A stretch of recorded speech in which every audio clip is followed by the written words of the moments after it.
Hey everybody, welcome back to another episode of The Ins and Outs with Lynn and Liam. I'm Hey, Liam Liam. and that's Lynn. Hey, Liam. Hey Lynn, how are you doing? Fantastic. How are you?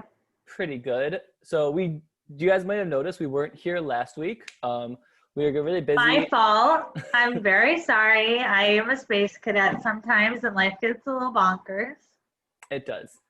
But now we're back and we got some really dope And articles. better than ever. And better than ever. Revamped. Ooh, actually not revamped at all. Watch me try it. Oh, you have headphones now. You have headphones now. I have headphones now. I've been wanting the earbud ones that don't have wires because I literally always hit the wire on something. Yeah, it's the worst. Yeah, truly. Okay, so my article this week, Liam, is on CNN.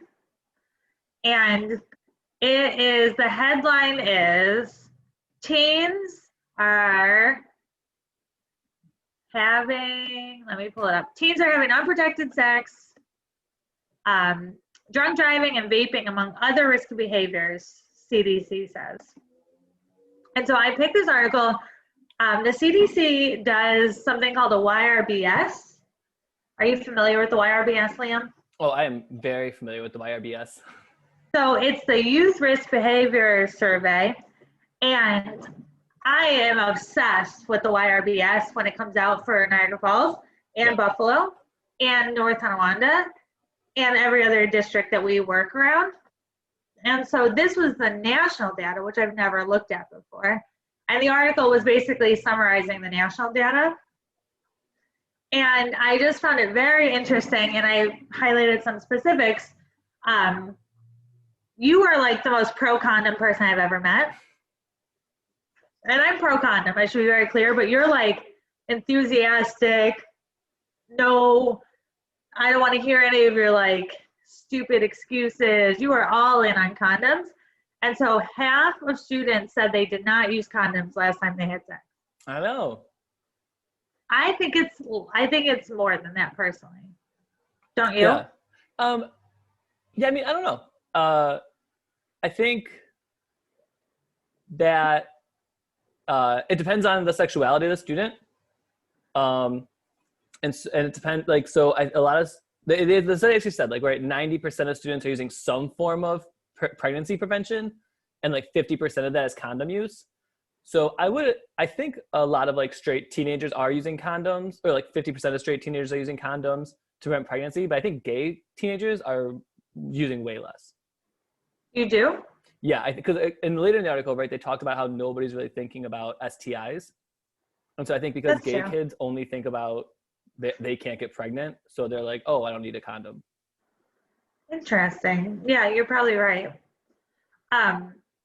I don't think that this is in line with our regional amount of birth control and condom use, because I know in Niagara Falls and in Buffalo, way less than 90% of people engaging in sex are using a method. So it's interesting to think how regionally or urban and suburban differs. And I'd be very curious if they could break this out in in different ways. Do you know what I mean? Yeah. Because this includes the entire country. And I mean, there's no way, I know for a fact, I can't think of the number off the top of my head, but 90% of Niagara Falls students are not using a method of birth control. So do you think that suburban students are using more methods than city students? I mean, just generally, unintended pregnancy rates are much higher in urban settings. Yeah. But they did talk about how, in the article, it said something about pregnancy prevention was focused among people of color, especially Hispanics. And so avoiding pregnancy prevention was most common among non-Hispanic Black youth, followed by Hispanic youth. So it's 23% of non-Hispanic Black youth, and then 12% of Hispanic youth. But I don't understand what that means. Pregnancy prevention was most common among those teens. So are they the ones most likely to use condoms and birth control? Yeah, that's interesting. I have no idea. Yeah, I was really confused by that statistic. I do find it interesting that, so in Niagara Falls, we did a YRBS years ago And that led to me starting to teach in the schools. And then we did another YRBS. And the results of that were the risky behaviors were going in the right direction. The only one that did not go in the right direction was condom use. And I swear to you, I think it's because we don't make condoms available in the schools. Yeah. And so, like, we're teaching condoms. If you're gonna have sex, use the condom. But then it's like, but I can't give you the equipment. Where at Buffalo, right? Like, Buffalo, you can get condoms in the schools, right? Mm-hmm. And I don't know, are there rules? Are you allowed to bring condoms when you go teach? So I don't teach at a lot of Buffalo public schools. I do mostly charter schools, and charter schools are like hella open with their condom policies. But Wow. I've done like Depew. I used to supply them with condoms, but they're like a suburb, right? But they the health teacher would just give out condoms in the classrooms. Yeah, none of that. We none of that's allowed in Niagara Falls. Yeah. So like we're making all this progress except for in one area. And I think I could tell you why. And so, but also going back to like the condom use thing and making strides in other areas, but not condoms, could it also be, again, because people are focused on pregnancy prevention and maybe teens are using hormonal birth control and deciding not to use condoms? Yeah. That's why I really like when you teach, because I think it's very interesting how, like, I, as a person with a uterus, I think that I've learned that I'm way more focused on pregnancy prevention because I am terrified of becoming pregnant, right? Yeah. And so I think I shape all of my perspectives from, and obviously I don't like neglect STDs and stuff, but I think that I accidentally frame it. So teaching with you is really fun because it's like, also you have to really think about STDs and all the other things. Definitely. And I always like, so whenever I talk to kids about like condom use and birth control and worrying about pregnancy only, I always mention that, like, you know, so many people are really worried about teen pregnancy, both children and adults, right? Like we're always hearing the teen pregnancy rate, the teen pregnancy rate, the teen pregnancy rate. And I tell kids, like, you know, the reason everybody is so focused on pregnancy is because it's so in your face, right? Like if your friend gets pregnant, you see it. Like you can't really hide it, right? Eventually, if the pregnancy goes to completion, you have a baby. And so you can't really hide it. But STIs, right? You get one, you go to the doctor, you get it taken care of, and you never tell anybody. Or if it's right. if it's one that you can't get rid of, you still often don't tell a lot of people, right? Yeah, that's You really don't good see point. it as much, so you don't think about it as much. Like if people are walking around, what is it, like a fourth of all high school students get an STI, or a fourth of all sexually active high school students get an STI before they graduate? Like if they were walking around telling everybody, oh, I got an STI, it might be more, you know, obvious that more people are getting it. Yeah, it's actually, what is it, like 1 out of 3 people will have an STI before they're in their mid-20s or something. It's like remarkable. Yeah, 50% of all new STI cases occur in teenagers and young adults. Yeah. But they only make up 25% of the sexually active population. Yeah. I'm gonna be better at talking about condoms because of you. I don't like discourage condoms. I don't own a penis, so I like have a different perspective, and I think I lean into the idea that people don't like using condoms as much, but that's just like a perpetuation that you could help unperpetuate. Yeah. You know. But I do think it is easier for me to talk about condoms because I have a penis, right? And condoms, most condoms, you can right, are used vouch on for penis. it. Yeah. You can, yeah. I can't vouch for condoms. Definitely. Some interesting other risky behaviors that I thought was interesting. Tobacco use. Did you read? So I clicked in tobacco use because vaping has gone up so much that it was 19.5% in 2017 and it's 36% now. I actually think that's low. According to like a recent study I did in one of the schools I work at, it wasn't a YRBS, it was like prevention something survey, and it said like almost 90% of students had vaped in the last 30 days by the time they were seniors. Yeah, I have a different, have we talked about my vaping experiences? No. So anybody who knows this, I run a teen center. I have never seen a teenager vape. I've never smelled the grape flavor. I've never seen the jewel or whatever. Not as I would bet that none of the kids at the center vape. So in my bubble, vaping doesn't exist. And I think it's because in Niagara Falls, there's no place to buy them. Those shops don't exist downtown. There's only one near like the outlet mall, which was not where a lot of our kids live. So to me, like vaping is like a behavior that is from outer space. Yeah, I mean, I bet if you went to like Niagara Wheatfield, the rates would be way different than they are at Niagara Falls. Yeah, and I've talked to some teachers who say things like, some classes have a ton of people who vape secretly, and some like have absolutely none. So I think it's like a geographical thing. Yeah. I think it's truly what they say, which is like access to tobacco products leads to using tobacco products. Definitely. And like, but even like, I don't even think I've seen a lot of connection kids smoking cigarettes either. Like No, I'm never caught one smoking a cigarette. You'd think No. I would have, like behind the building, like Yeah. never. I Yeah, did like, catch them rolling dice, but never smoking cigarettes. yeah. Or like, I mean, even like we've smelled like a little bit of like marijuana before, but we've never, never like, I think I knew like maybe one or two kids who I ever knew smoked it like there. Well, and that's in line with the fact that only 6% of students smoke tobacco, Yeah. which is low. I think Niagara County, it's like 19% of residents smoke cigarettes.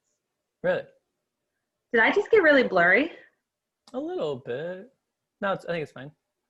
I think I have a feature on it that makes me look more beautiful, and I think that it's just more blurry. It just blurs the image. The other things is 15% did not have breakfast yesterday.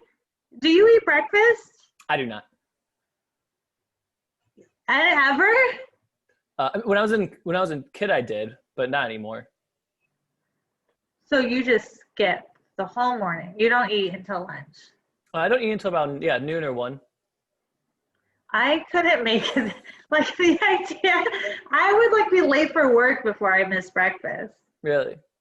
Yeah. So the thought that like 1 out of 9 students are skipping, it was absurd to me. But maybe I'm the weird one. I mean, so that I think a lot of people don't eat breakfast as adults. Like I just drank a cup of coffee, or a pot actually of coffee every morning, and I'm fine till about noon. But as a kid, definitely, I think kids eat breakfast a lot more often, or at least I did. But most adults, I think, if you survey them, they don't eat breakfast. I'm gonna make a Facebook post about this. Okay, because like I mean, if I just think about like my family, right? Like my one sister, who is like really active, she eats breakfast. Maybe like half my family eats breakfast out of the 6 of us. I like legitimately would not survive. I would be so mean by like 10:30 a.m. You wouldn't want to be around me. What do you eat for breakfast? Wow. I don't want to tell you. Oh, I'm so embarrassed. I go to McDonald's for breakfast most days. Okay. So maybe skipping breakfast isn't the most unhealthy thing to do. If your breakfast is McDonald's. I love McDonald's breakfast. Or sometimes I go to a coffee shop or something, but usually it's McDonald's. If I am to eat breakfast, it is like dessert breakfast. Like the day after Thanksgiving, eating pie for breakfast, every year I do it. If I could have a donut for breakfast, I always love donuts. Or like fruit and yogurt, good. Too healthy. But I don't like breakfast. Like I like bacon, but not usually for breakfast. Like I can eat brunch, right, around like maybe 11 o'clock, but I'm just not hungry in the morning. Oh my God, I'm famished. The other thing is 43% of teenagers say they don't always wear their seatbelts. Yeah, that was weird because I feel like everybody, like even as a teenager, I always wore my seatbelt. It was just like something like I did automatically. I put kids in my car all the time, right? I offer rides, whatever. Constantly the beeping on the car starts and it gets faster and faster and faster. And I have to say, like, that beeping's not going to stop if you don't put your seatbelt on. And it's constant. Probably like half the time I have to be like, we're not moving this car until you put your seatbelt on. So I was not shocked by that.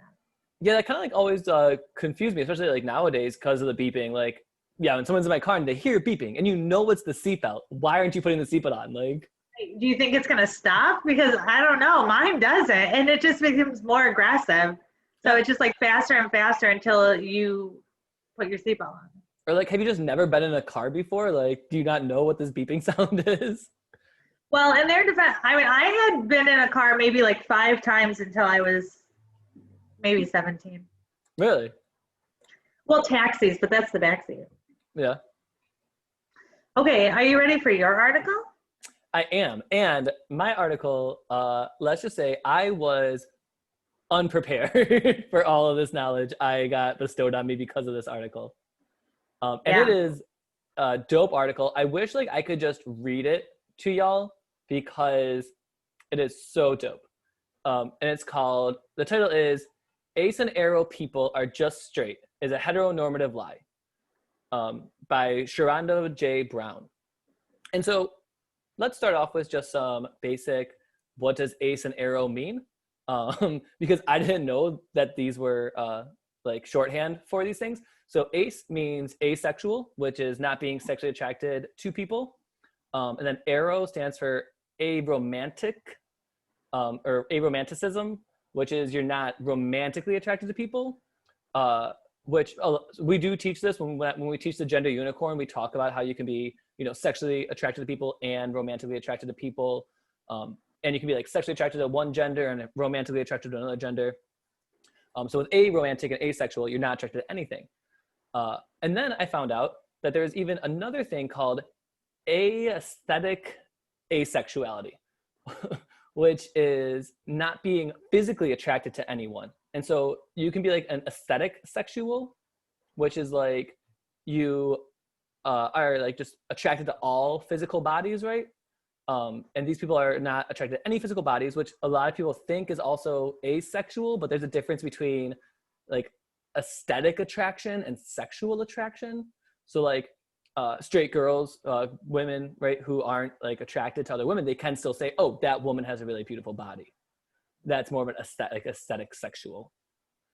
And so this thing, like just all the stuff that was dropping on me, I was so confused. And I had to Google a lot of this stuff. But so the article is about this confusion among a lot of like queer gatekeepers that asexual people and aromantic people are just like heterosexual people who don't have sex because they like, are too awkward or too nerdy or whatever to like have these kind of sexual interactions. This like isn't true, and it is incredibly heteronormative. It kind of erases their all these different identities. So they listed all these identities that people can be, and so they were like biromantic asexuals, who are people who are romantic for people with different genders, but not sexually attracted. There's aromantic gays who are sexually attracted to people of the same sex, but not romantically attracted to people of the same sex. The list goes on and on and on. And so a lot of this, like, I was just so confused about. And one of the really important things they bring up is that a lot of queer people think that asexual and aromantic people like can have like this passing privilege for heterosexuality, and they don't have to deal with the same sort of discrimination that other queer groups do. But the author talked all about how like she has been like sexually assaulted and sexually coerced because people are like need to like fix her through sex. She's been mocked. There's like Twitter pages where like they're like support groups for asexuals, where they will like send them like people like hack into these groups and like send like naked pictures of other people and be like, oh, you have to find this attractive. It's so weird. I also just think that people who are asexual or aromantic must just experience so many microaggressions throughout the day too. Like, when are you going to get married? Why don't you ever date anybody? Oh, is this your boyfriend? Like all this, just like constant. And it made me think, like, when I teach kids, like, if you're not going to listen to me now because you don't think you're ever going to have sex, I say, statistically speaking, you're probably going to have sex someday. And it made me think, like, maybe I should reframe that, because I mean, statistically, most people do have sex, but like, I'm making it the norm and like just dismissing people who are just like disinterested. Yeah. You know? Yeah. I mean, reading this article, like I was really shocked by how little I knew about like the ace and aro cultures. And because like, yeah, our job, we focus on sex so much that we don't consider or think often about people who don't want to have sex. Or who aren't interested in romance. Yeah, like, awareness and romance. I find that to be, we almost never talk about that. Like, there are just some people who are not interested in romantic relationships. Well, and we talk about it like they're like immature or like, you know, oh, one day you'll grow up and you'll want to, but like, that's not true. Yeah. Yeah. And that, so she talked about that in this article, right? That people are always like, oh, you'll grow out of it. It's just a phase, blah, blah, blah. And it's not for like these people. It's really their identity. And I think it's really hard, like, to wrap my mind around this kind of idea, right? Because I find sex like to be such an important part of the human existence. And as a sex educator, like I believe in sex so much right. that like the idea of people not wanting to, it is a really hard concept to wrap my mind around. And you and I both really love our partners. Like we are in committed and like romantic, and I really identify as married. So it's hard for me to wrap my head around the idea that like somebody wouldn't. But the truth is that like some people just don't want the relationship like that. Definitely. And so speaking of romance too, in like our education, I realized the other day that because I want to be so sex positive and talk about the pleasure aspects of sex, I often have a hard time talking about the romantic sides of sex. Do you have that similar problem? I don't know. Like what? What would be an example? So like, well, I'll say things like, you don't need to be in love to have sex, or like sex feels really great. And like, I talk about the pleasure sides a lot, but I don't talk about the emotional romantic connections that also make sex really great a lot of times. Yeah, that's a good question. Do you know, the kids always laugh when I say like you could be snuggling with your partner, because I guess snuggling has like a romantic implication, right? You don't usually snuggle with somebody that you're just like doing it with real quick. But I wonder if I do neglect the emotional aspects. Yeah, I mean, I try not to, but yeah, it just kind of like falls by the wayside a lot of times. Yeah, interesting. I mean, we probably should talk about it more, because the truth is like that if you're having sex with somebody you like, it's easier to talk to them. You know, like you have like the foundation of a relationship. Yeah, and like I will sometimes say things like that when we're talking about like consent. I'll be like, you know, the greatest sex you're ever gonna have is with someone that you're really in love with at the time. I did find the idea of like platonic relationships really interesting in this article, or did I go into a rabbit hole? Was that in this article, or was that in like a deeper rabbit hole I went into? I think that might have been in a rabbit hole because I don't remember romantic. So there's like all sorts of different so there are people who just I'm finding it now. There's like people who just like they develop these platonic relationships. And so we think of like relationships as like me and my husband, and we are in love and we have sex and whatever. But there's all these different types of relationships that can be formed that are like just as valid, that can be like based on platonic, like, or like not romance, but like sex. And so if you think about it, of course they're complicated because we're all complicated.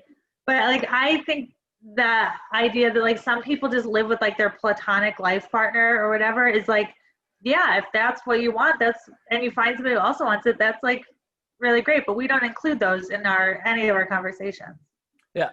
And unfortunately, like a lot of times the author was talking about with like those kind of relationships where like you're, you know, like platonically connected to someone. So it's hard to talk about this, right, in a way that if you're aromantic, but you still are like platonically connected to someone, right? Because that's again, a really hard concept to wrap your mind around of like, because like, even when you think about like your best friends, right? Like you're not romantically involved with them, but you still like feel like you love them, but like in a different kind of way. So I think our language is just very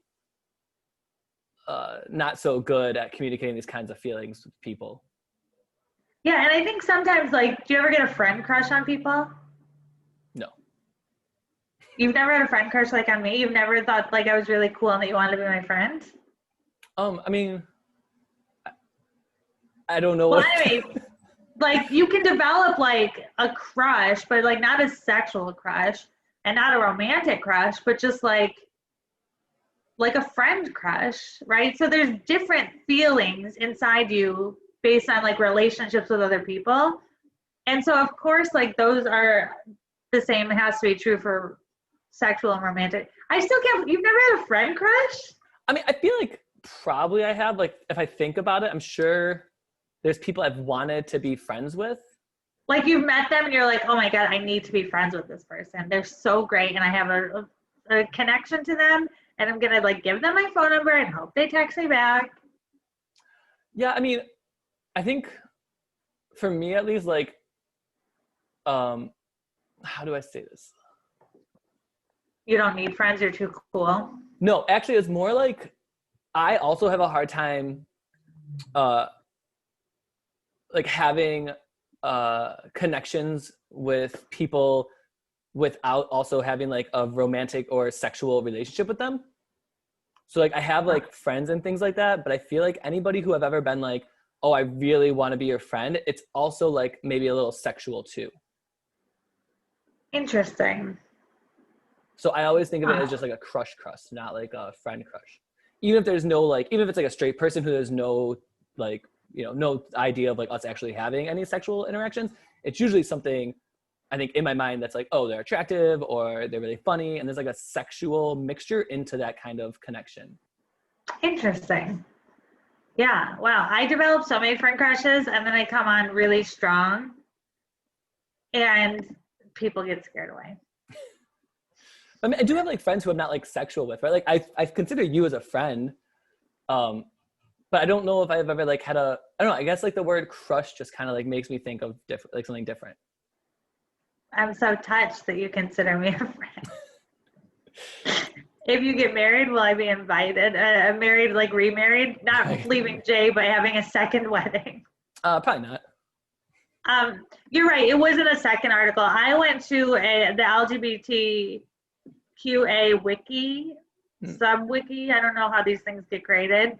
And there's a whole section about like how many eros are capable of feeling like a platonic love, and that there's like lots of platonic relationships and non-romantic relationships, and that they're like can even be like habitating and like a family unit, but based on like a platonic feeling. Huh. My platonic crushes are just like, hey, I really want to be your friend. Please be my friend. Please be my friend. But I mean, you also like, you have crushes so much. Like you'll be like, oh my God, I have such like a political crush on this person. Or like, oh my God, like I have such a crush on this like teacher, but like not like a sexual crush. It's just like, you have like crushes on everything. I feel feelings for everything. Yeah. Yeah. You're like, I have a crush on this bridge and Niagara Falls. My true crush is my husband. Of course. But I feel all my feelings out. And so people know when I really like something, which is a crush. And I go all in, right? I like develop the crush feeling. Like I don't just like bake bread once in a while. If I'm going to like get a crush on baking bread, I'm going to like buy all the equipment and overdo it. So do you have a crush on McDonald's for breakfast? Oh, that's a lifelong. I was raised at McDonald's. Truly, my dad used to go to McDonald's every morning and sit there for hours, and we didn't have anywhere to go in the summer, so I would sit in McDonald's. My dad, when he died, we released his ashes at McDonald's. Oh my God. That was not my childhood. That's what life when you're in this family is like. You just sit at McDonald's a lot. Huh? My Literally, grandma, we poured his ashes in the front yard of McDonald's. did you have to get like permission for that? No, we didn't even ask. Just did it. Niagara Falls is like the Wild West. It truly is. Which McDonald's did you guys go to? 17th and Pine. Oh, is it still there? Right near the city market. Ah. It's not as good anymore. Now I go to the one on the boulevard. So I also had to go down some rabbit holes with this article. Yeah, let's get back to the subject. Because there was just like so many things, again, that I didn't know. So like allosexual, because they kept saying allo, and I thought they were just misspelling ally. Me too at first, yes. And I was like, this can't be right. And so I Googled it, and that's like a whole other like thing. And this is a quote from Wiki. Allosexual is directed at or involving another rather than oneself and involving the other sex. So it's like heterosexuality. Maybe? Yeah. I didn't really. And then there's another term called, I don't even know how to pronounce this. Amatonormatitivity, which is a term coined by a woman named Elizabeth Blake, and it refers to the widespread assumption that everyone is better off in an exclusive, romantic, long-term relationship. And I do think that's, even in our education, right? That's something we talk about. I'm like, oh, monogamous relationships are really great for protecting you from STIs, blah, blah, blah. And I always try to be like, polyamory is like fine too. But then I also like, I never say like, and also asexuality is fine too, which I really should. Yeah, I think we should probably just be better at like just removing any sort of fine at all. Like, here's the truth, how you get an STD. And like, I think we could neutralize it more if we really wanted to. Yeah, and we did try to do that with gender. We tried to like neutralize our gender like talk, which I'm still like mildly okay at. Not the best. Yeah. It's an adjustment. It is, and I think this will be an adjustment too, like making our sexuality educations more, like encompassing of all sexualities, even sexualities that aren't sexual. One of the rabbit holes, one of the things I learned, which makes sense that it exists, but there's a term, supio-romantic, which is on the aromantic spectrum. And it's basically somebody who does not feel romantic attraction, but still desires a romantic relationship. And so they might engage in a romantic relationship even without the attraction. I just feel like this is educational. Like this should be taught. Oh yeah. That's actually, when I pick articles, I rarely ever like stumble upon an article, right? I think like, what do I want to talk about this week? And then dig for one that I like. And so this week, the reason I picked this one was because I was watching this video about a Greek god mythology thing. And it talked about how they were aesthetic romantic or something. And I was like, I have no idea what that is. So then I started looking up that, and then I read all the stuff about asexuality and stuff, and I was like, I have so little knowledge on this stuff, and that's why I thought we should talk about it this week. I mean, between you and I, we have probably 9 years of sex education between us. Yeah, 5 years. In July was my 5 years, even though nobody wrote about me in the newspaper. I'm gonna submit a submission for you. You should. Wait, 5 years. So I'm at like 4.5 years. So we're at 9.5 years combined.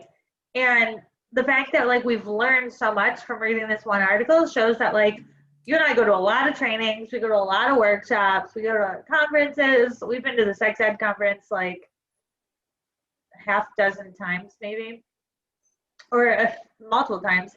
And like they don't really teach this as a sex educator. No, and again, because I think that people are just like, either it's a phase, and like eventually you'll find someone that you're in love with, or it's like, you're not having sex, so why do we have to talk to you about it? Which again, not a very good take. Not really a very good take, yeah. Or like the sex educator's job is to prevent pregnancy and STDs, and not anything else. Yeah, which is not like our job. I think is definitely to like help teenagers prevent STIs and pregnancy and things like that. But it's also about like teaching them how to have like good relationships with like sexual relationships, but also just relationships in general. Like we always talk about communication. We always talk about like just not being like a-holes to people. Yeah. So I think our grant is focused only on pregnancy prevention STIs, but I think we focus on so much more. But we could do so much better based on this article. But yes, and we could definitely do so much better. Maybe we should maybe we should offer a little web training. For like asexuality? We should spend a ton of time researching it and offer up our services. Definitely. Because like, I mean, again, yeah, we went to several sex ed conferences, and I've been to trans conferences in like the Philly trans conference, which was amazing. And so I learned like, I know all this knowledge about like so much stuff. And this is just one that slipped on my radar. And I knew it, right? Like I know asexuality is a thing. I've known aromantic is a thing, but I never like thought there was like this deep culture that I needed to explore, and there really is. Well, and I think there's an opportunity because now the flags are like so popular, right?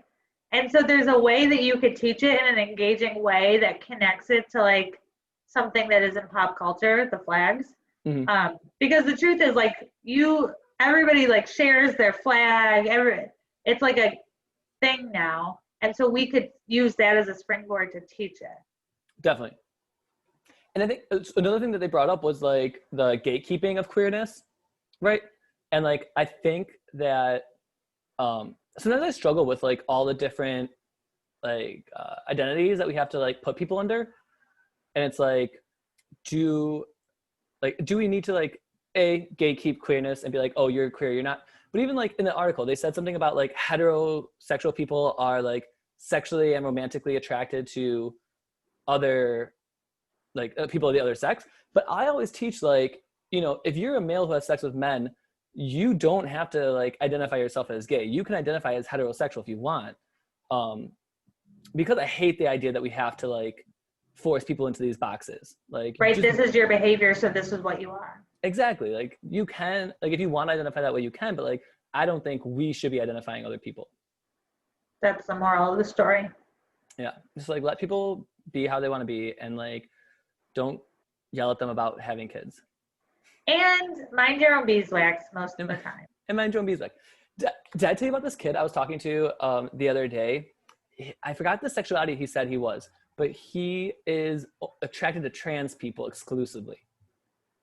Oh. And he told me that he gets a lot of flack for it, even from other queer folk. And they say things like, that's a kink and not a sexuality. Why? Do you know what they should do? They should mind their own beeswax. That's what I said. I actually brought up the video we did a couple weeks ago about kinks. And I was like, we discussed whether or not being gay is a kink because it's something you need for sexual arousal. And so I told it to him, and he was like, I like that.